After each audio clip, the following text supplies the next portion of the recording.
أعوذ بالله السميع العليم من الشيطان الرجيم. بسم الله الرحمن الرحيم.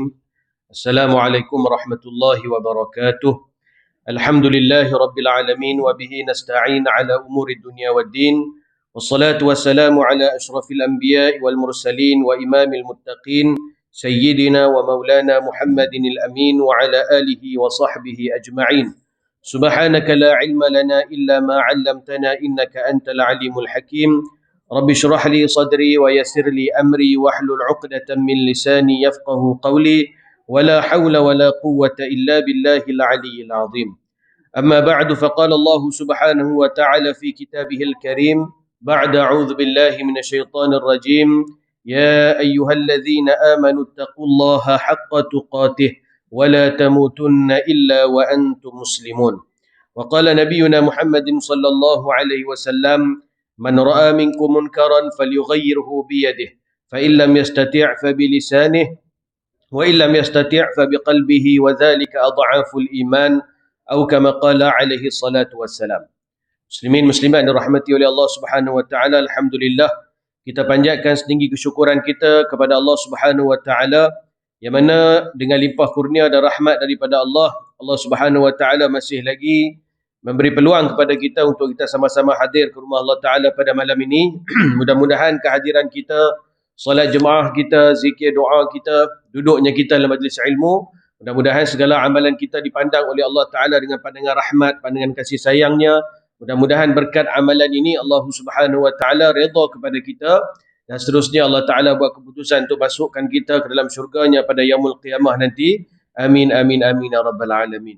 Muslimin dirahmati oleh Allah Subhanahu Wa Ta'ala, kita nak mulakan pengajian kita pada malam ini dengan satu kisah yang berlaku di zaman Sayyidina Uthman bin Affan radhiyallahu ta'ala anhu, yang merupakan fitnah yang terbesar dan yang pertama yang telah menimpa umat Islam selepas daripada kewafatan baginda Rasulullah sallallahu alaihi wasallam. Ada banyak pengajaran di dalam kisah ini. Nah, kisah pembunuhan Sayyidina Uthman, khalifah yang ketiga selepas daripada Rasulullah, kemudian Abu Bakar, kemudian Umar, dan khalifah yang ketiga ialah Sayyidina Uthman bin Affan radhiyallahu taala anhu. Nah, cerita dia panjang, kita ringkaskanlah untuk malam ini. Pembunuhan Sayyidina Uthman radhiyallahu taala anhu, kisahnya bermula apabila adanya golongan-golongan munafik di dalam agama Islam. Mereka ni masuk Islam, nampak macam Islam, mai sembahyang sekali dengan orang Islam, mai bulan puasa depa pun puasa, nampak macam orang Islam, depa masuk Islam, tapi dalam hati mereka ada kebencian kepada Islam dan kepada umat Islam. Ketua kepada sekalian mereka ni semua nama dia Abdullah bin Sabah. Dia ni asalnya seorang Yahudi. Abdullah bin Sabah asalnya seorang Yahudi. Bila mana Rasulullah SAW berhijrah daripada Mekah mai ke Madinah, kemudian penduduk Madinah semua sepakat mengangkat Nabi SAW sebagai ketua bagi negara Madinah ni, maka Abdullah bin Sabah dah terjadi tak puas hati.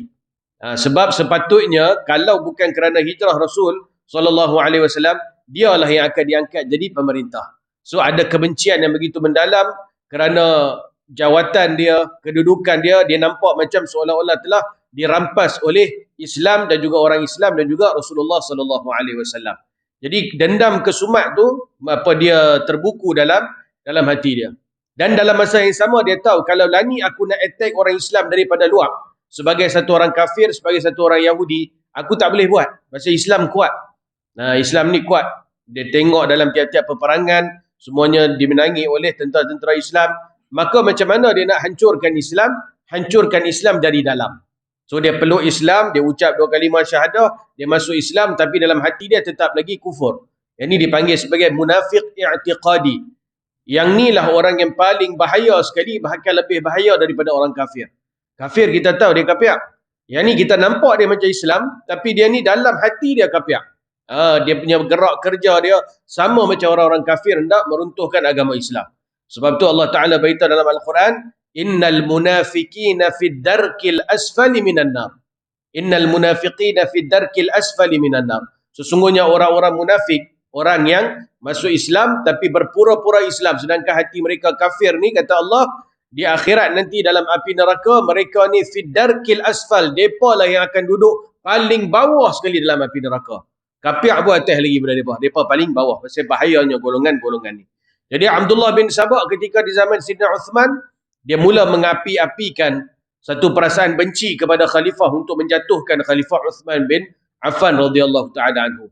Dan peluang untuk menjatuhkan Sayyidina Uthman yang dia nampak paling besar apabila datangnya 7,000 orang daripada Mesir. Datang daripada Mesir, datang ke Madinah untuk mengadu kepada Sayyidina Uthman berkenaan dengan governor mereka. Tiap-tiap negara, tiap-tiap negeri ini di bawah pemerintahan Islam, dia akan ada governor. Pemerintahan utama dia khalifah lah, Amirul Mukminin Sayyidina Uthman ketika tu. Maka di Mesir ada satu governor, di Yaman ada satu governor, di tempat ni tu governor macam kita lah. Tak memadai kalau kita hanya ada satu Perdana Menteri. Kan? Tiap-tiap negeri kita kena ada menteri besar, kena ada ketua menteri untuk jalankan pemerintahan lebih efisien lagi. Macam itulah juga di zaman dulu pun, di zaman para sahabat. Jadi datang 7,000 orang daripada Mesir, mereka nak mengadu, nak komplain kepada Sayyidina Uthman berkenaan dengan governor mereka ni. Mereka tak puas hati dengan governor mereka. Mereka kata, governor kami ni tak boleh nak jaga kami. Kebajikan kami dia tak boleh nak jaga, urusan rakyat dia tak boleh nak jaga, kami nak minta tukar governor. Maka mai 7,000 orang ramai. Satu delegasi besar daripada Mesir datang ke Madinah untuk berjumpa dengan Khalifah Amirul Mukminin Sayyidina Uthman bin Affan radhiyallahu taala anhu. Mai jumpa dengan Sayyidina Uthman, mereka pun suarakan, kami ni ada masalah sikit dengan governor kami, maka kami berharap agar Amirul Mukminin dapat tukar governor kami. Sayyidina Uthman pun bila dengar dan tengok yang mai ni 7,000 orang. Dan 7,000 orang yang tak puas hati ni, maka dikira sebagai macam majoriti lah. Memang ramai yang tak mau dia tu sebagai governor. Maka tak apalah. Sayyidina Uthman kata, kita boleh tukar. Hampa ada tak cadangan siapa-siapa yang untuk dijadikan sebagai governor hampa ni? Maka mereka kata secara sepakat, mereka kata, yang kami nampak yang layak untuk jadi governor kami ni adalah Muhammad bin Abu Bakar radhiyallahu anhu. Anak kepada Sayyidina Abu Bakar As-Siddiq radhiyallahu ta'ala anhu. Maka Sayyidina Uthman bila dengar, dia kata, okey, kalau hampa semua setuju tak ada masalah. Dia pun ambil sekeping kertas, dia pun tulis satu perintah arahan kepada governor Mesir ketika tu supaya melepaskan jawatan dia dan menyerahkan jawatan dia kepada Muhammad bin Abu Bakar atas pilihan rakyat Mesir ketika tu. Dan dia punya cop mohor dia apa semua, dia ambil surat tu bagi kat depa, hampa balik Mesir, hampa bagi dekat governor hampa. Dia akan turun daripada jawatan dia dan boleh digantikan dengan Muhammad bin Abu Bakar radhiyallahu anhu. So tak ada masalah lah. So mereka ni pun balik 7,000 orang ni daripada Mesir nak balik-balik ke daripada Madinah nak balik-balik ke Mesir. Perjalanan ketika tu daripada Mesir nak ke Madinah ambil masa lebih kurang, dan juga daripada Madinah nak ke Mesir ambil masa lebih kurang 3 hari perjalanan. Dan dengan kenderaan yang ada masa tu lah. Dalam perjalanan mereka tu duduk balik, tiba-tiba rombongan mereka ni dipintas oleh hamba kepada Sayyidina Uthman, seorang hamba kulit hitam milik Sayyidina Uthman bin Affan radhiyallahu taala anhu. Bertembung dengan mereka, dia tanya, hang nak pergi mana? Aku nak pergi Mesir. Hang nak pergi Mesir? Kami ni orang Mesir lah, nak pergi Mesir. Hang nak pergi Mesir buat apa? Aku bawa surat daripada khalifah untuk diserahkan kepada governor Mesir. Mereka heran. Sayyidina Uthman bagi surat kat kami yang suruh bagi dekat governor Mesir. Hang ni surat apa pula? Maka mereka tiba ragu-ragu, mereka geledah dia, mereka ambil surat daripada dia. Ambil surat daripada dia. Mereka ambil surat tu dan mereka baca, memang ada cok mohor Sayyidina Uthman di bawah. Ada cok mohor Sayyidina Uthman di bawah dan mereka baca, isi kandungan surat tersebut mengatakan, wahai governor Mesir, kamu hendaklah bunuh Muhammad bin Abu Bakar dan mereka-mereka yang bersama dengan Muhammad bin Abu Bakar. Maka mereka ni sudah marah. Dekat kita governor cakap, dekat kita khalifah cakap lain. Kat kita Sayyidina Uthman kata, suruh dia governor tu turun daripada kedudukan dia dan lantik Muhammad bin Abu Bakar untuk jadi pemimpin. Yang ni pula ada surat kedua pula suruh bunuh Muhammad bin Abu Bakar dan juga kawan-kawan dia. Sahabat-sahabat yang ada di sekeliling dia. Sebenarnya surat tu surat palsu. Dia bukan ditulis oleh Sayyidina Uthman, dia kata fitnah besar ni. Dia ditulis oleh seorang lelaki yang bernama Marwan. Marwan ni pembantu kepada Sayyidina Uthman. Sengap-sengap dia ni tulis satu surat nak fitnah Sayyidina Uthman, dia ambil cop Sayyidina Uthman, dia cop surat tersebut dan dia pergi nak menimbulkan kekacauan dan nak menyebabkan pembunuhan Khalifah Sayyidina Uthman radhiyallahu taala anhu. Depa ni tak tahu. Tengok, Khalifah tak boleh pakai. Kat kita dia kata dia nak setuju nak lantik pemimpin pilihan kita. Rupa-rupanya di belakang kita dia nak bunuh kita. Dan dia nak bunuh pemimpin pilihan kita. Maka 7,000 orang tadi ni yang dalam perjalanan balik ke Mesir patah balik ke patah balik ke Madinah dengan penuh kemarahan. Dengan penuh kemarahan nak bunuh Sayyidina Uthman radhiyallahu taala anhu. 7,000 orang. Kepung keliling Madinah, bukan ramai, bukan sikit ni, 7,000 orang. Kepung keliling Madinah, keliling rumah Sayyidina Uthman, semua dikepung. Dipendekkan cerita, selama 22 hari mereka kepung rumah Sayyidina Uthman bin Affan radhiyallahu taala anhu. Minta Sayyidina Uthman untuk mengaku, kata surat ni surat dia. Sayyidina Uthman kata bukan aku yang tulis, demi Allah bukan aku yang tulis. Kalau tak macam tu, turun daripada jawatan. Dia kata aku takkan turun daripada jawatan aku. Yang ni pakaian yang Allah Ta'ala telah pakaikan kepada aku. Mana kata yang jawatan ni tanggungjawab yang Allah Ta'ala telah beri kepada dia. Mana senang-senang dia boleh lepaskan tanggungjawab. Dia kena jawab nanti depan Allah Subhanahu Wa Ta'ala, dia tak mau turun daripada jawatan dia. Maka datanglah para sahabat Sayyidina Ali radhiyallahu anhu, anak Sayyidina Ali, Hasan dan Husain, Sayyidina Mughirah radhiyallahu anhu, sahabat-sahabat yang masih lagi hidup ketika tu, semua main nak jaga rumah Sayyidina Uthman. Mesti takut, duk nampak dah Sayyidina Uthman ni nak kena bunuh. Sayyidina Uthman ni siapa? Khalifah. Sayyidina Uthman ni siapa? Sahabat Nabi. Sayyidina Uthman ni siapa? Asyarah mubasyarah, salah seorang daripada 10 orang yang Nabi SAW jamin akan masuk dalam syurga. Sayyidina Uthman ni siapa? Menantu Nabi Muhammad SAW yang digelar sebagai Dhun Nurain. Dhun Nurain, seorang yang memiliki dua cahaya, kerana dia satu-satunya manusia yang Nabi SAW kahwinkan dengan dua orang anak perempuan Nabi, Ruqayyah dan Ummu Kulthum. Dia kahwin dengan seorang, meninggal seorang tu, kahwin pula dengan seorang lagi. Nabi SAW bagi seorang lagi anak Nabi. Dua orang anak perempuan Nabi, Nabi SAW nikahkan dengan Sayyidina Uthman, menantu Nabi SAW. Ini Sayyidina Uthman. Maka para sahabat yang lain pun faham, mereka kenal siapa Sayyidina Uthman. Mereka kumpul di rumah Sayyidina Uthman nak jaga Sayyidina Uthman. Tapi Sayyidina Uthman radhiyallahu taala anhu, dia faham nilai darah orang-orang Islam. Dia nampak yang sahabat ni pun orang Islam, yang pemberontak ni pun orang Islam juga. So apa yang akan berlaku kalau dia biar? Maka akan berlaku pertempuran orang Islam dengan orang Islam. Orang Islam dibunuh orang Islam, akan berlaku pertumpahan darah, perang saudara. Maka dia perintahkan apa? Dia kata kepada para sahabat, kepada Sayyidina Hasan, Husain apa semua, hampa semua baliklah rumah hampa, tak apa, biar aku. Maka dia pun tak mau, tak sanggup nak tinggalkan Sayyidina Uthman berseorangan menghadapi 7,000 orang.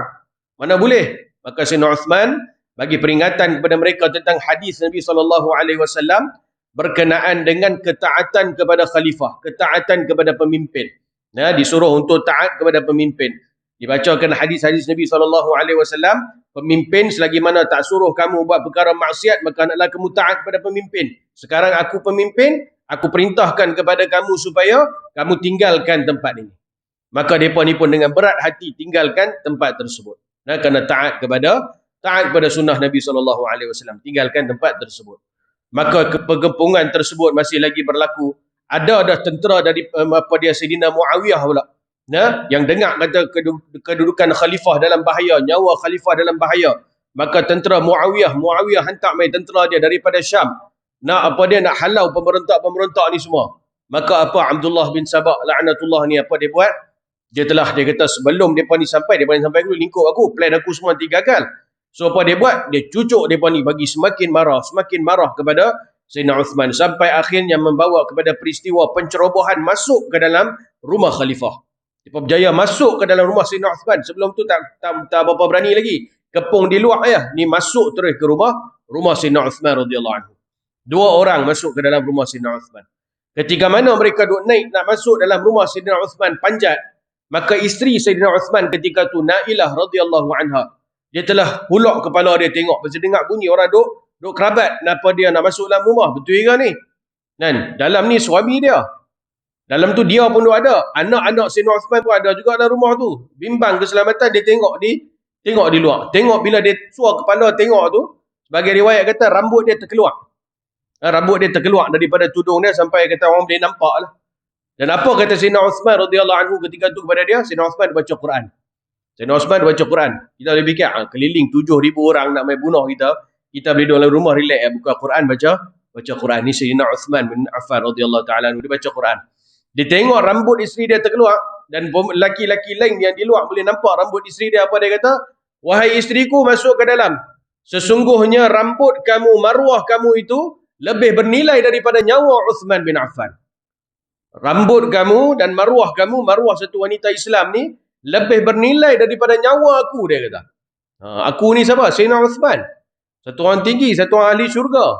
Tu pun maruah orang Islam, wanita Islam ni lebih bernilai daripada nyawa Sayyidina Uthman bin Affan. Ini kefahaman para sahabat radhiyallahu anhu berkenaan dengan aurat rambut para wanita ni. Maka isteri dia pun masuk. Dia teruskan baca Al-Quran. Dia pun masuk, on the way masuk, ada 2 orang pengawal, dia pun bunuh pengawal tersebut. Akhirnya masuk ke dalam rumah. Dia berjaya masuk di tempat Sayyidina Uthman radhiyallahu taala anhu. Ada anak dia 2 orang. Anak dia cuba nak selamatkan si bapa. Anak pada Sayyidina Uthman. Mereka juga 2 orang anak dia dibunuh. Akhirnya dia pun nak membunuh Sayyidina Uthman radhiyallahu anhu. Quran yang dia pegang ditendang. Ditendang Quran yang dia pegang, Quran yang Sayyidina Uthman pegang tu ditendang, dan akhirnya dia pun nak tetak Sayyidina Uthman, isteri dia Nailah tahan dengan tangan. Tahan dengan tangan, pedang pak putih jari-jari apa semua. Habis putih jari Nailah radhiyallahu anha. Dan akhirnya ditetak dan dibunuh Sayyidina Uthman radhiyallahu taala anhu, meninggal dan wafat Sayyidina Uthman pada hari tersebut. Ada perkara yang menarik pada hari tersebut. Pagi hari itu Sayyidina Uthman minta sepasang seluar untuk dia pakai. Dalam riwayat orang Arab ni dia jarang pakai seluar, dia pakai macam kita jubah, kan, jubah. Dia nak pakai pun izar. Izar ni macam kain pelikat lah. Jarang orang-orang Arab ni nak pakai seluar, jarang. Sayyidina Uthman pula dalam riwayat kata dia tak pernah pun pakai seluar seumur hidup dia. Pagi tu dia minta seluar daripada isteri dia untuk pakai. Kata ulama apa siapa? Kerana Sayyidina Uthman ni kamilil haya'i wal iman. Seorang yang sempurna sifat malu dan juga iman yang ada dalam diri dia. So dia tahu hari tu dia akan dibunuh. Dan dia tak mau kalau dia terbunuh, aurat dia tersingkap, nampak aurat dia. So dia minta seluar, kalau dia terbunuh dalam keadaan macam mana pun, aurat dia tetap tertutup, tetap terlindung. Ini sifat malu Sayyidina Uthman. Sampai nak mati pun teringat lagi malu. Mati kita dah sedar apa, tak sedar apa dah, dia takut malu ketika dia mati, aurat dia terdedah. Maka pada malam tersebut, malam sebelum hari pembunuhan Sayyidina Uthman ni, Sayyidina Uthman dah pun bermimpi. Dia mimpi Rasulullah SAW, Sayyidina Abu Bakar Siddiq radhiyallahu anhu, Sayyidina Umar radhiyallahu anhu, 3 orang yang telah mendahului dia, yang telah meninggal dunia, yang telah wafat sebelum daripada Sayyidina Uthman.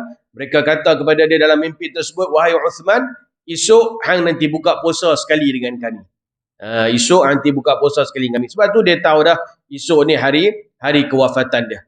Sebab tu dengan tenang dia menghadapi kematian itu dengan tenang. Dia boleh duduk baca Quran walaupun pemberontak tu akhirnya masuk ke dalam rumah dia. Pasal apa dia tak lawan? Pasal apa dia tak bunuh? Mana mungkin kita terfikir. Pasal apa dia tak bunuh? Karena saya beritahu tadi, nyawa orang Islam. Dia faham nilai nyawa orang Islam.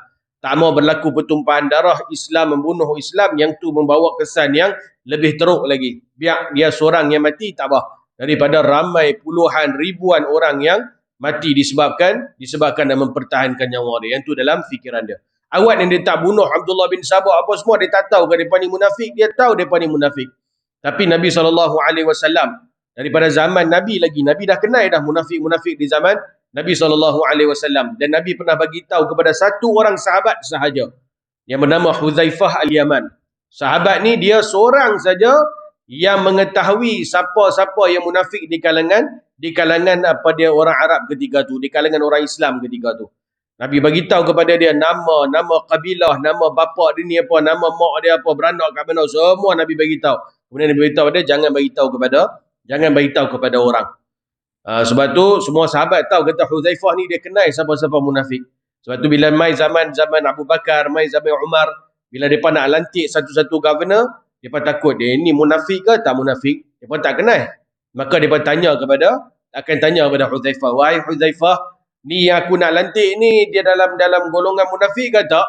Kalau Huzaifah kata tak. Tak, okey, tak apa, teruskan. Kalau tanya kat Huzaifah, wahai Huzaifah, yang aku nak lantik ni munafik ke tak? Kalau Huzaifah buat sengap, dia buat tak tahu, dia jalan, tu faham. Huzaifah tak boleh bagi tahu. Nabi SAW tak bagi dia bagi tahu. Kan dia bertanya kat dia, kalau dia tak jawab tu, dia faham lah. Oh, ini tak boleh dilantik jadi pemimpin kerana dia tergolong di kalangan munafik. Tapi Nabi pun tak pernah bunuh satu munafik pun. Nabi tak pernah bunuh satu munafik pun. Kerana apa? Munafik ni zahirnya nampak macam Islam. Pakaian orang Islam, mai semayang sekali apa semua. So bila berlaku orang Islam bunuh orang Islam, apa orang kafir akan nampak? Tengok tu orang Islam, geng mereka sendiri mereka bunuh. Maka akan berlaku fitnah lebih besar. Orang lain pun takut dah masuk agama Islam. Tengok orang Islam boleh bunuh orang Islam yang lain. Sebab tu Nabi tak bunuh dan Nabi biar saja golongan munafik ni. Sayyidina Uthman ambil pendekatan yang sama. Walaupun dia tahu Abdullah bin Sabah and the gang ni semua, yang ni semua orang-orang munafik, tapi dia tak bunuh. Kerana apa? Pendekatan yang sama yang digunakan oleh baginda Nabi SAW. Muslimin dirahmati oleh Allah Subhanahu Wa Taala. Satu poin daripada cerita ni kita dapat macam-macam pengajaran.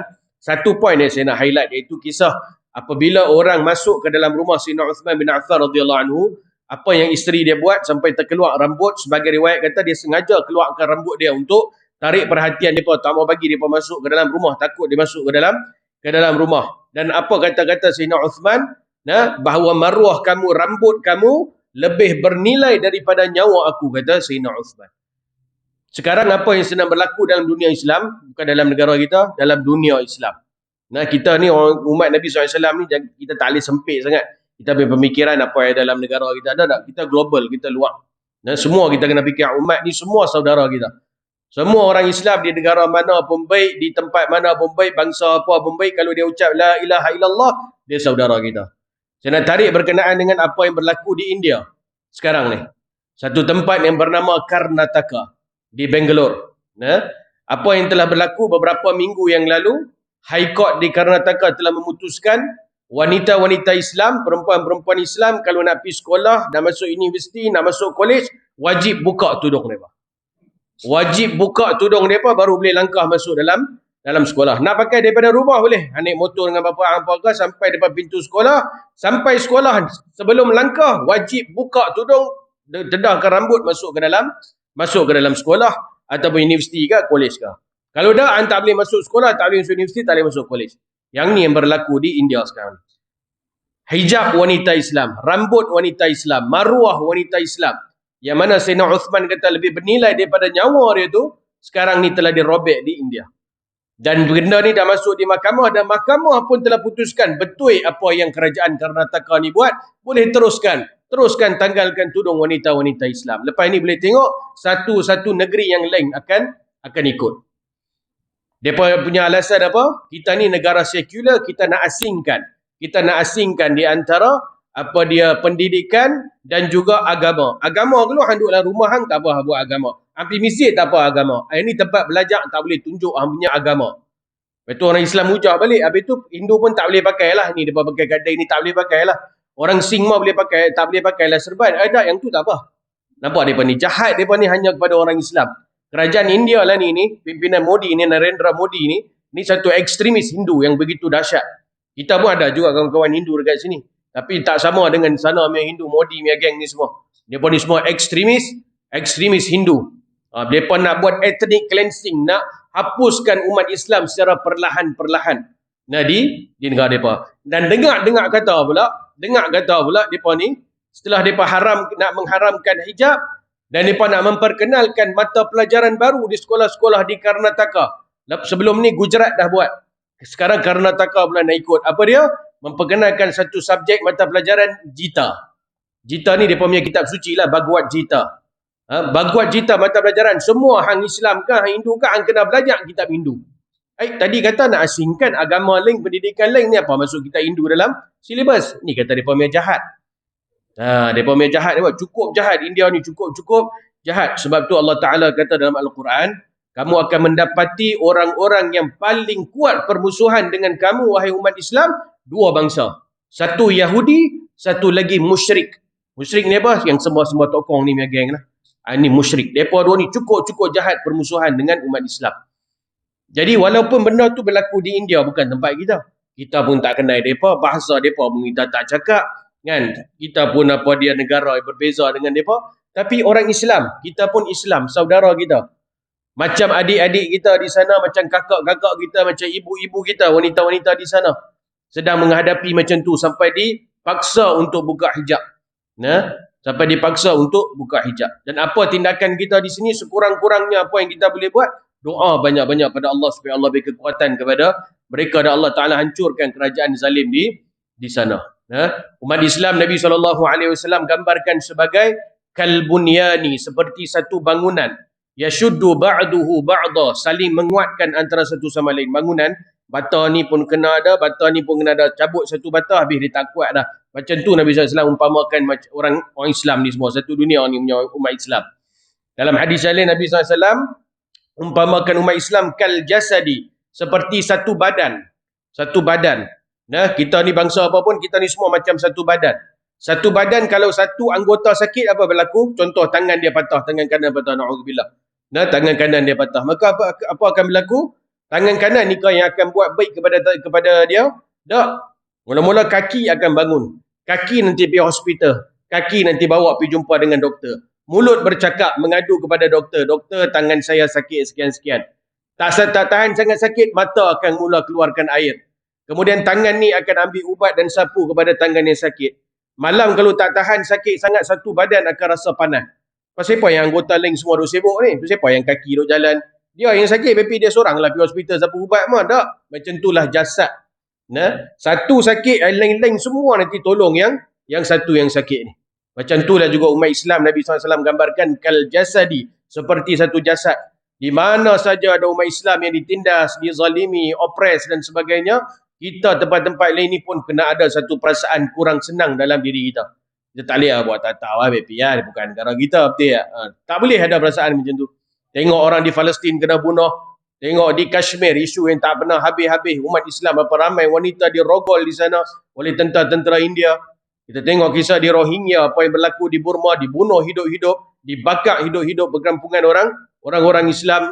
Banyak lagi tempat umat-umat Islam yang ditindas. Maka kita perlu ada satu kesedaran, ada satu keinsafan, bersyukur tempat kita masih elok, dalam masa yang sama berdoa kepada Allah semoga Allah Ta'ala bantu mereka dan Allah Ta'ala beri kekuatan kepada kita hari ini untuk amalkan agama dengan sempurna. Nah, dan yang agak menyedihkan, negara Islam bukan satu dua dalam dunia, banyak negara Islam. Tak ada satu negara Islam pun yang keluar yang voice out macam ni.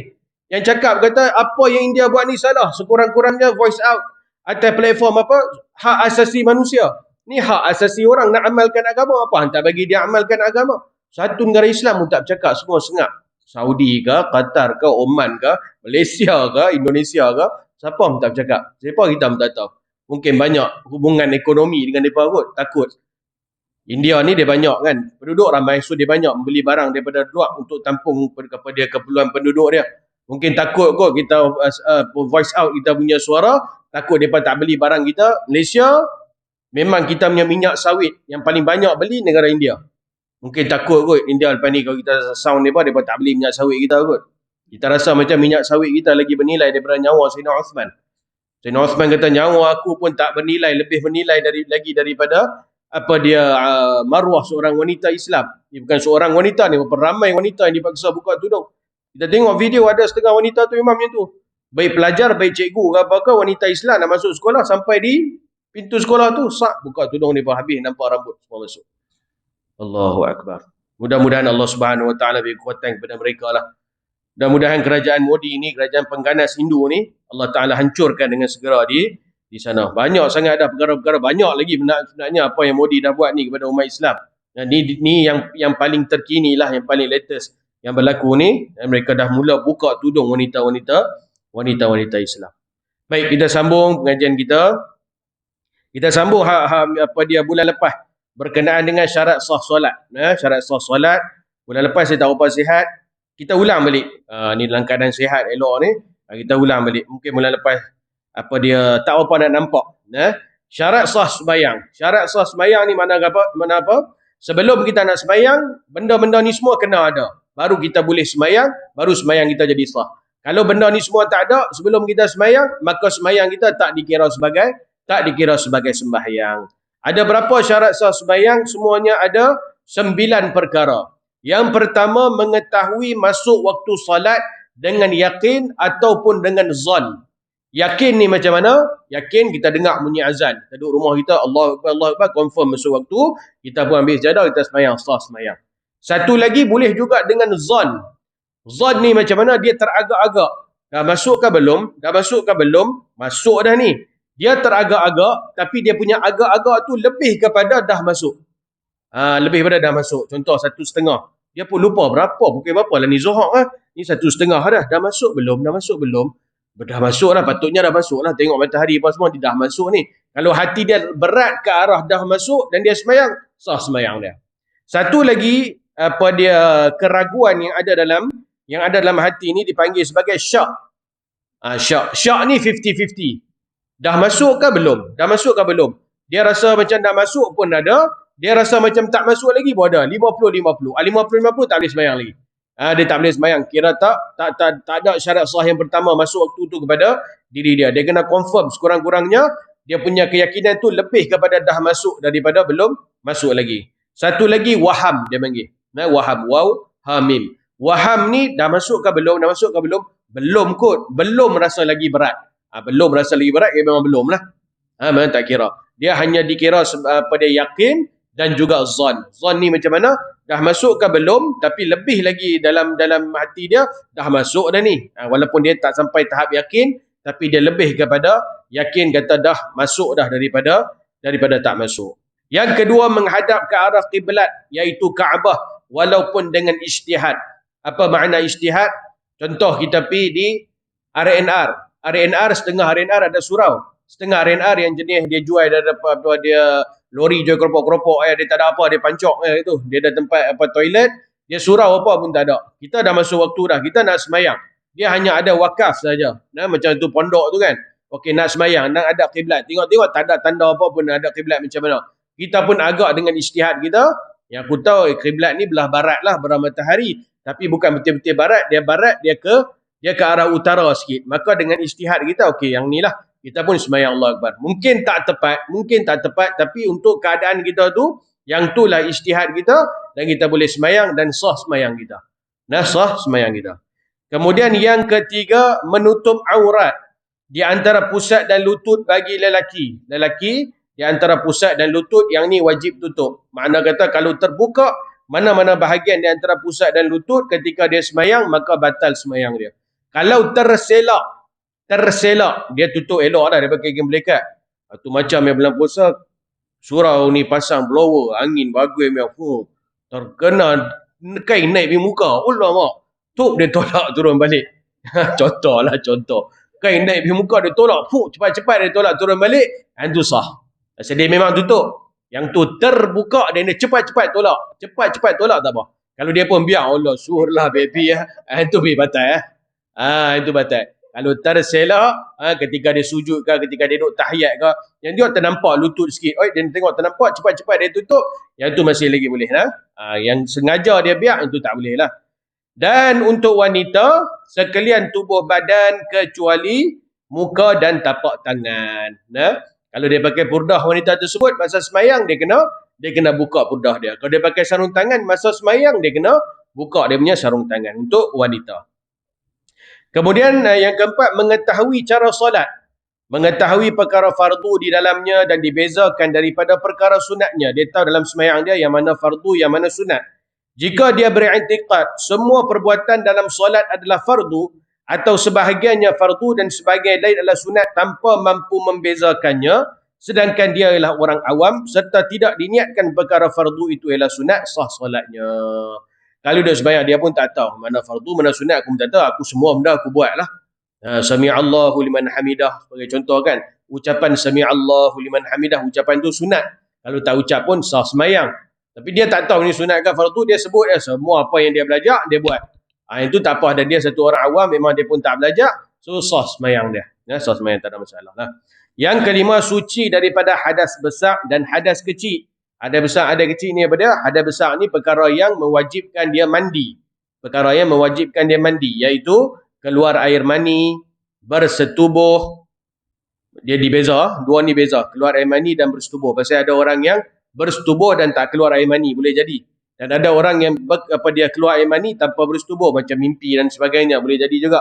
So dua sebab ni dua yang berbeza. Satu, keluar air mani dengan apa-apa sebab, apa-apa cara sekalipun. Yang kedua, bersetubuh walaupun tak keluar air mani.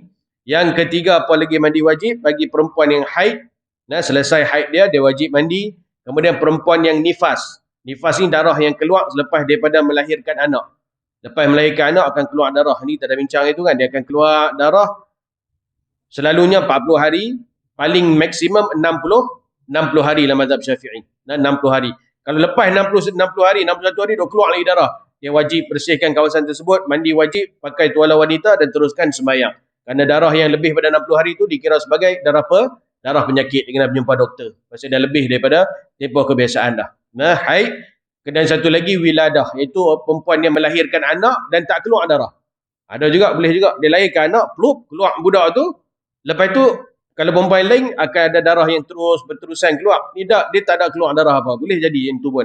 Dan dia wajib tu juga mandi wajib. Mandi wajib kerana melahirkan anak. Nah, kerana wiladah. Yang tu hadai besar. Hadai kecil pula, perkara-perkara yang menyebabkan kita perlu berwuduk lah.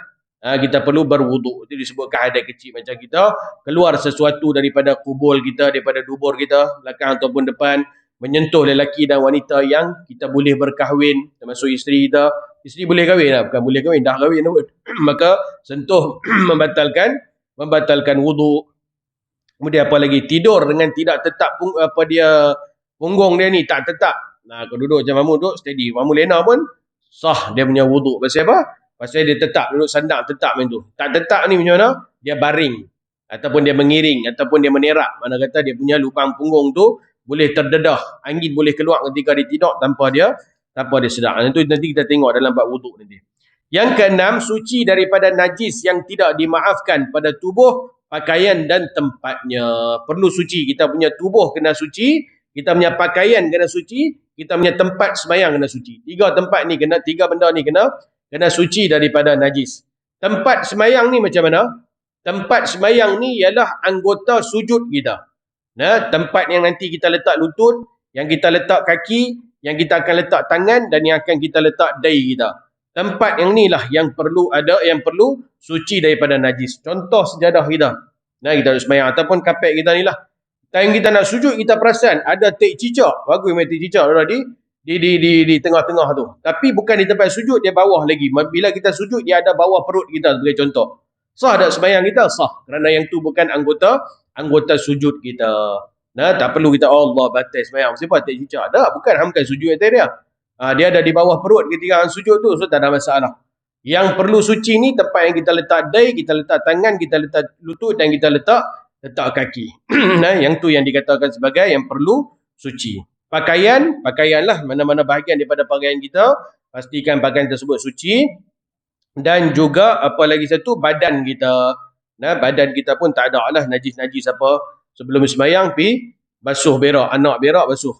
Tu pastikanlah elok-elok apa dia bersih apa semua, tak ada bau apa semua, baru kita ambil wuduk dan main sembahyang. Tidak boleh satu juzuk daripada badannya terkena najis ketika sedang bergerak atau tidak dalam solat. Tak boleh mana-mana bahagian daripada dia kena najis pun tak boleh. Jika najis itu ada padanya, maka solatnya tidak sah. Begitu juga jika dia menanggung sesuatu yang berhubung dengan najis, seperti dia menanggung tali yang terikat pada anjing dan selainnya. Dia tak pegang anjing, ada anjing kat tepi tu. Dia ni belah anjing, contoh mana ada orang belah anjing, kan? Dia ni belah anjing, dia semayang. Anjing dia kat tepi, dia pegang tali ya. Dia tak pegang anjing, dia pegang tali. Tali tu berhubung dengan anjing dan anjing tu ialah najis. Maka dia bergerak, bila pergerakan dia bergerak bersama-sama dengan tali tersebut, batal semayang dia. Kerana tali itu menanggung najis. Contoh senanglah anjing mana kita boleh fikir. Contoh lagi satulah, imam pakai mic. Imam pakai mic kan, mic macam ni. Dia ada wire dia. Wire dia panjang. Kat tengah-tengah wire ni tengok ada tape. Cicak ke tape apa-apa lah. Nah, kat tengah ni ada najis. Maka imam, dia tak kena imam tu. Pasal wire tu jatuh ke bawah. Nah, dia tak kena badan. Tapi dia berhubung dengan wire yang melekat pada baju imam. So, bila imam rukuk, imam bangun, imam bergerak, dia bergerak bersama, maka batal sembahyang si imam tu. Pasal apa? Dia bergerak bersama-sama dengan pergerakan imam dan wire tersebut menanggung najis. Nah, wire tu menanggung najis. Itulah contoh dia. Nah, maka tak boleh. Tidak mengapa jika najis itu berada di sebelahnya. Sembahyang sebelah, taik seketul dah sembahyang sebelah. Sah ikut sembahyang lah, ikut adab dia. Tak betul lah. Tapi kira-kira sah atau tak ni sah. Kalau najis itu ada di sebelah dia, sama ada ketika bangun atau duduk dengan tidak bersentuhan dengannya. Selagi mana tak sentuh dengan najis tersebut, maka selagi itu sah. Okey, perkara-perkara yang dimaafkan, najis-najis yang dimaafkan. Pertama, bukan semua, kata ada beberapa kategori najis yang syarak maafkan kerana susah benda ni nak hilang. Yang pertama ialah kawasan istinja. Sama ada kemaluan depan kita ataupun kemaluan belakang kita yang dibersihkan dengan batu. Bersih dengan air tak ada masalah, insya-Allah bersih. Setengah-setengah kawasan dulu-dulu di negara Arab ni ayak tak apa nak ada. So mereka akan istinja dengan batu. Bila istinja dengan batu dia boleh hilang tak betul-betul macam mana guna ayak, tak boleh. Dia akan ada kesan-kesan dia tu nah. Sedikit sebanyak akan ada bila dibersihkan. Mau pula kena cirit pula pi. Kan lari teruk lah. Dia nak bersih macam mana pun kesan tu nanti ada. Maka dia guna tiga biji batu, dia kena guna kancil lah. 3, 5, 7, apa dia dah pakai apa semua. Itu okey lah. Dia tengok-tengok batu pun dah tak ada apa dah. Okey, berhenti.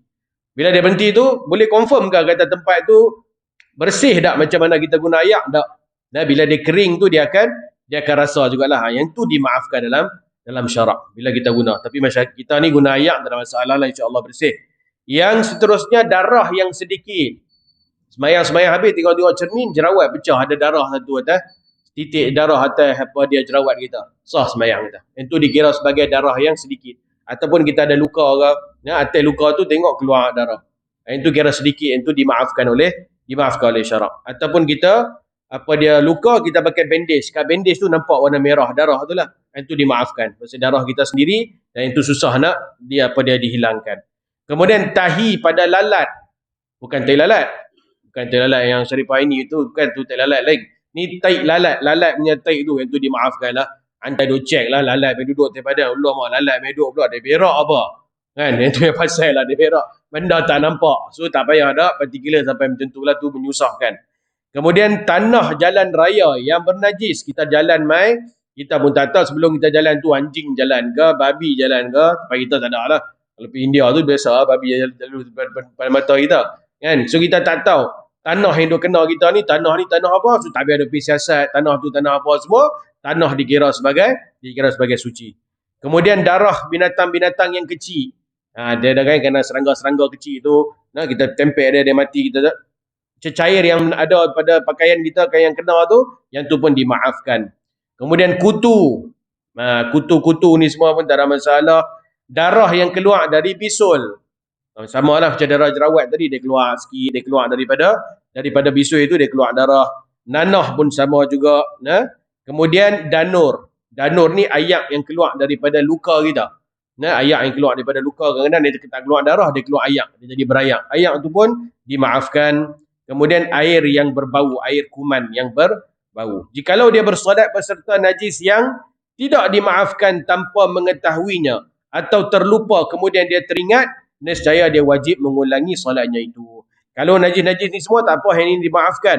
Yang ni najis yang betul-betul najis sebenarnya. Contoh najis taik lah, contoh. Ada pada pakaian dia tak perasan. Lepas sembahyang, Assalamualaikum warahmatullahi, dia Allah kat belakang tadi pergi basuh berak anak, dia taik melekat sikit di baju. Wajib dia mengulangi solatnya semula bila dia sedar. Okey.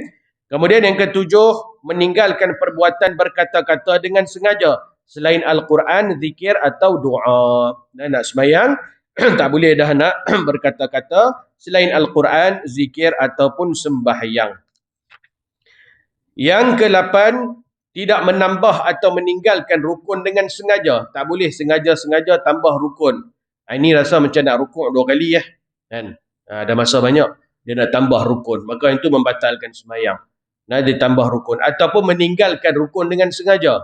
Dia tinggal. Ni tak payah rukun lah. Ataupun tak payah sujud lah daripada sembahyang kali ni. Maka yang tu perkara yang membatalkan sembahyang. Jika dia sujud sebanyak 3 kali atau rukuk sebanyak 2 kali, seperti dia sujud atas sesuatu yang tajam, lalu dia angkat dahi dan sujud kembali, maka dia telah menambah sujud. Walaupun dia mengangkat sedikit sahaja kepalanya, dia tetap telah menambah rukun fi'li dan solatnya batal. Sebab tu sebelum sembahyang pastikan tempat kita semua elok. Dia sujud terkena pup satu benda tajam bawah, dia terkejut, dia bangkit. Lepas tu dia sujud balik pup. Itu pun dah dikira sebagai menambah rukun dalam sembahyang. Dia dah sujud tu 2 kali dah. Saya ni dia bangun pula, Rabbighfirli warhamni, kita dia sujud pula, maka sujud jadi 3 kali. Maka sujud 2 kali, kalau 2 kali hanya 2 kali sahajalah, tak boleh tambah. Begitu juga wajib meninggalkan perbuatan yang bukan daripada jenis solat, seperti memukul sesuatu sebanyak 3 kali. Pergerakan-pergerakan yang luar daripada sembahyang.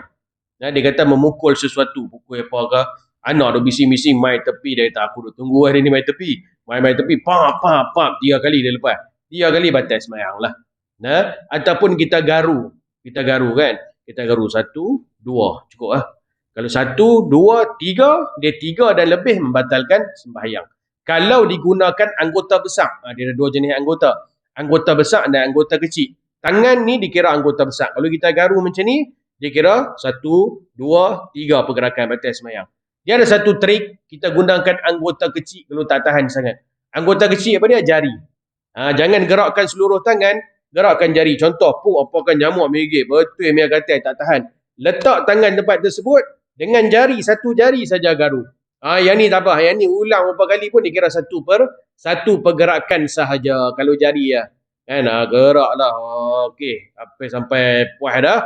Okey, berhenti. Kalau gunakan jari, dia ada anggota ringan lah. Jari, hidung. Contoh lah saja. Dia minta tahu nak buat apa sebenarnya. Kembang kucuk hidung dia. Yang tu dikira satu pergerakan. Ada orang macam-macam manusia ni ada pun. Lidah kita, bibir kita ni semua anggota-anggota ringan. Badan, kepala, tangan, kaki, yang ni semua anggota besar. Mana tiap-tiap satu pergerakan dia dikira 1, 2, 3. Maka tak boleh lah. Dia gerak anggota kecil tak apa. Tetapi kalau dia mengalami satu penyakit gatal, setengah orang ada penyakit gatal kan, itu dia memang tak tahan. Untuk dia dibenarkan. Kalau dia tak garu dulu memang habis sembahyang dia lupa habis rakaat semua, dia tak tahan, tak boleh orang khusyuk, tak boleh apa. Untuk dia tak apa, dia nak bergerak lebih pun tak apa. Ini kira darurat, pergerakan yang darurat. Sama lah macam handphone bunyi. Yang tu pun darurat juga tu. Handphone bunyi, dia letak handphone dalam poket. Tengah duduk sembahyang, bagus Siti Nurhaliza main lagu sudah keluar. Kan? Handphone imam tu baca Fatihah, dengan imam pun lupa habis surah maka dia dah mengganggu satu jemaah. Maka pergerakan dia tu mungkin kalau dia nak keluar, dia nak off handphone dia nak dia silent handphone dia, maka pergerakan itu boleh jadi lebih daripada 3 pergerakan. Tapi tentu darurat dah. Anda ganggu satu jemaah, tak ada siapa pun bohong kan, kata boleh khusyuk keluar lagu Siti Nurhaliza. Semua tidur dengar lagu tu ya. Maka ketika tu walaupun lebih daripada 3 pergerakan boleh. Bahkan dia kena buat. Pasal dia dah ganggu dah. Lagi-lagi duk sembahyang Isyak 4 rakaat. Rakaat pertama bunyi dah. Tak berhenti sampai rakaat keempat. Habis lingkup satu jemaah punya sembahyang. So dia kena berkeluar juga. Walaupun lebih daripada 3 pergerakan berkeluar, tapi sekadar yang perlulah, jangan pergi reply mesej pula. Kan, dia berkeluar, dia silent apa semua, kemudian dia letak balik. Walaupun lebih 3 pergerakan. Yang tu dikira sebagai pergerakan yang darurat. Kalau kita lama dia bagi contoh gatal tubuh badan boleh bergerak lebih daripada 3, pasal itu darurat. Zaman tu tak ada handphone. Zaman lain ni ulama qiyas, handphone pun sama, handphone bunyi. Kalau gatal ni dia ganggu kawan tu, dia tu seorang handphone bukan ganggu dia satu jemaah dengan imam, dengan makmum, dengan lelaki, dengan perempuan, semua sekali terganggu dengan sembahyang. Kena pula sembahyang tarawih ke apa kan, lagi pening kepala. So bila bunyi handphone boleh ditutup walaupun lebih daripada 3 pergerakan. Tapi 3 pergerakan, lebih daripada 3 pergerakan tu hanya pergerakan-pergerakan yang perlulah. Perlu. Dia keluar satu perlu, kemudian dia buka handphone dia, kemudian dia slide apakah yang perlu dia tutup apa untuk dia silentkan, kemudian dia simpan balik. Itu lebih daripada 3 pergerakan pun tak apa, yang itu dikira perkara yang darurat. Okey. Begitu juga dengan langkah yang keji seperti melompat. Lompat, walaupun sekali dia lompat. Kerana itu dikira pergerakan yang keji. Sembahyang kan buat sarkas. Kan, pergi lompat dalam sembahyang. Walaupun satu yang lompat tu, tapi dikira pergerakan yang keji. Benda yang tak elok lah. Tak kena dengan benda yang kita buat sembahyang ni, melompat.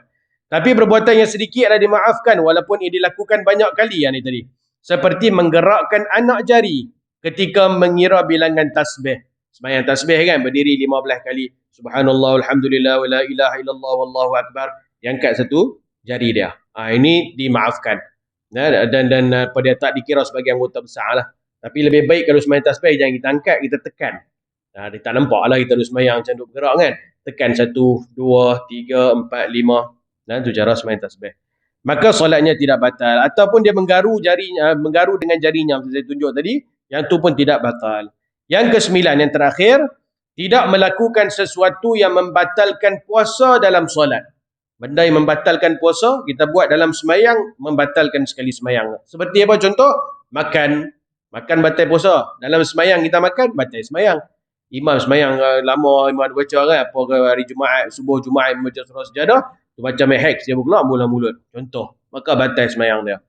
Ataupun minum. Sama juga benda melekat celah gigi. Bekas lagi, Mon pasal dia duduk main keluar. Oh lah, ayam sekutir main ayam. Dia telan. Itu pun sama. Kalau keluar, maka apa perlu buat? Keluar. Keluar pergi mana? Keluar baling ke depan. Keluar, bola poket. Cari pergi buang. Kan, macam-macam kita ni pun. Kan, pula sengar ludah lah sebenarnya. Ni bersepah tengah semayang ludah. Ada benda melekat apa ke? Dia pergi ludah. Yang tu jadi haram dah. Ludah dalam masjid, yang kotor dalam masjid. Bila keluar, keluar dengan tangan, dalam poket. Sagi habis semua, pergi buang di luar. Yang ludah dalam semayang. Okey, tidak makan, minum, memasukkan sesuatu ke dalam rongga badan yang terbuka. Rongga badan yang terbuka, yang membatalkan sembahyang tu. Kalau telinga ni, contoh kata telinga garu tekat yang jari boleh bawa masuk tu tak apa lagi. Ni dia bawa keluar kunci motor dia bawa. Cuma tak usah buat lah dalam sembahyang kan. Dengar pun pelik, kita pun tak buat. Cuma nak bagi faham ya. Benda yang kita buat dan membatalkan puasa, dalam sembahyang kita buat, dia akan membatalkan sekali sembahyang. Jika seseorang itu dipaksa dengan perbuatan tersebut, maka solatnya tetap batal kerana ia jarang berlaku. Dipaksa. Ataupun orang lain mau masuk apa dalam telinga dia ke apa, tetap batal sembahyang dia. Pasal jarang lah mana ada kejadian macam tu jadi kan. Maka batal dia sembahyang lagi lah. Dua gerakan solat, dua gerakan atau dua langkah yang sedikit menurut uruf tidak membatalkan solat. Dua gerakan ataupun dua langkah. Kita sembahyang belakang satu orang dia mai pegang kita untuk kita unduk ke belakang. Maka kita langkah satu, dua. Kita langkah kita satu, dua. Tak batalkan sembahyang. Tapi kalau saf tu macam belakang sikit dia, satu, dua, berhenti sat. Lepas tu, satu, dua balik. Untuk bagi sama dengan makmum yang belakang. Dia jangan satu, dua, tiga, empat, batal sembahyang lah. Dia satu, dua, stop sat, satu, dua. Maka dia dikira sebagai dua yang asing. Dua yang asing. Kalau dia buat 1, 2, 3, 4, dia kira 4 terus direct. Maka membatalkan sembahyang. Inilah 9 syarat yang wajib kita pelihara agar solat kita sah. Dan jika salah satu syarat daripadanya ditinggalkan, maka solat tidak sah. Pukul berapa? 8.51. Okey, habis dah berkenaan dengan syarat sah sembahyang. Bulan depan puasa, bulan Catur Raya, tengoklah bila kita start balik. Sebelum kita masuk rukun-rukun solat, kita nak tengok start berkenaan dengan wuduk. Wuduk. Perkara wajib wuduk 6 perkara. Perkara-perkara yang sunat ketika berwuduk, benda-benda yang makruh ketika berwuduk, dan perkara-perkara yang membatalkan wuduk. Wuduk ni penting. Kerana Nabi SAW kata, wuduk ni kunci kepada sembahyang. Dan sembahyang kunci kepada syurga. So, dua-dua kunci pun kita mau. Nak kunci sembahyang pun kena ada. Nak kunci sembahyang, nak buka pintu syurga pun kita kena ada juga. Jadi sebelum kita masuk rukun sembahyang, kita tengok dulu berkenaan dengan wuduk. Lepas itu kita masuk 13 rukun sembahyang. Wallahu a'lam. Cukup sekadar tu untuk malam ni. Menangkan ni kuliah terakhir kita. Lepas ni kita akan menyambut bulan puasa. Maka saya mengucapkan selamat menyambut bulan Ramadan Al-Mubarak. Jadikanlah Ramadan kita tahun ni Ramadan yang terbaik daripada Ramadan sebelum ni lah. Kalau sebelum ni kita tengok kita tak boleh nak banyak baca Quran, maka bulan Syaban yang ada baki tak berapa hari lagi ni, kita gunakan untuk plan amalan kita. Masa mana yang paling sesuai aku baca Quran? Masa mana yang paling sesuai aku zikir? Tahun lepas rasa-rasa macam kurang apa dia keluar sedekah. Macam mana tahun ni nak memperbanyakkan sedekah? Maka kita fikirlah semaksimum mungkin ibadat dan juga amalan yang boleh kita buat dalam bulan Ramadan. Bulan Ramadan ni bulan yang setiap masa Allah Ta'ala nak bagi pahala. Setiap masa Allah Ta'ala nak bagi pahala. Kita nak ambil ke, kita tak ambil ke? Kita ambil, kita rugi, kita tak ambil, kita ambil, kita untung, kita tak ambil, kita yang rugi. Bukan Allah Ta'ala yang rugi. Mudah-mudahan Ramadan kali ini jadi Ramadan yang terbaik untuk kita. Kita dapat buat amal dengan terbaik. Dan mudah-mudahan imarahlah apa dia surau kita ni dengan amalan-amalan, terutamanya tarawih dan juga sembahyang 5 waktu dalam bulan Ramadan ni, insya-Allah. Wallahu alam. Yang baik daripada Allah Subhanahu wa taala, salah silap di kelemahan diri saya sendiri. Aqulu qawli hadza wa astaghfirullahal azim li wa lakum. Wassalamualaikum warahmatullahi wabarakatuh. Bismillahirrahmanirrahim. Alhamdulillahirabbil alamin. Wassalatu wassalamu ala asyrafil anbiya'i wal mursalin wa ala alihi wa sahbihi ajma'in. La ilaha illa anta subhanaka inna kunna minadh zalimin. ربنا ظلمنا أنفسنا وإن لم تغفر لنا وترحمنا لنكونن من الخاسرين ربنا اشرح لنا صدورنا ويسر لنا أمورنا واحلل عقدة من ألسنتنا يفقه قولنا ربنا افتح بيننا وبين قومنا بالحق وأنت خير الفاتحين ربنا آتنا في الدنيا حسنة وفي الآخرة حسنة وقنا عذاب النار اللهم بارك لنا في شعبان وبلغنا شهر رمضان وصلى الله على سيدنا محمد وعلى آله وصحبه وسلم والحمد لله رب العالمين سبحانك اللهم وبحمدك أشهد أن لا إله إلا أنت أستغفرك وأتوب